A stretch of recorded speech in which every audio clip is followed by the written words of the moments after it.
நேயர்களுக்கு எனது அன்பின் காலை வணக்கம். இன்றைய பதிவில் நாம் பார்க்க போகின்ற விஷயம், நலனும் தமயந்தியும் காட்டிற்குள் சென்று விட்டார்கள்.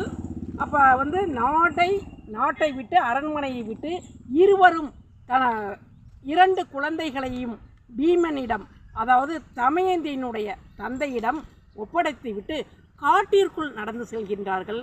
கடுமையான பசி, வேதனை, சரியான உணவுகள் கிடைக்கவில்லை.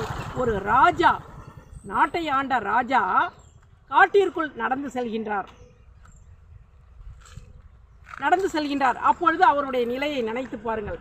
நடக்க முடியாமல் பல்வேறு இடங்களில் தமயந்தி கீழே விழுந்து சோர்வுற்று போயிட்டால், அப்போது நலன் என்ன செய்தார் என்றால், தன் தந்தை வீட்டில் போய் அடைக்கலமாக இருக்கட்டும், நம்மோடு அவளால் நடந்து துன்பப்பட வேண்டியதில்லை, இந்த துன்பத்தை நம்மால் காண சகிக்க இயலவில்லை என்று நினைத்த அவர் சொல்லியும் கேட்காத தமயந்தியை விட்டு ஏன்னா நலன் விட்டு வெளியில் போயிட்டாரு அப்படின்னா தமயந்தி வேறு வழி இல்லாமல் எப்படியாவது அரண்மனைக்கு சென்று தன் தந்தையோடு இருப்பாள் என்ற எண்ணத்தில் ஆழ்ந்து தன்னிலை மறந்து தூங்கி கொண்டிருந்த தமயந்தியை விட்டுவிட்டு காட்டிற்குள் தலைமறைவாக ஓடி, நலன் மட்டும் ஓடி காட்டிற்குள் போய்விட்டாள்.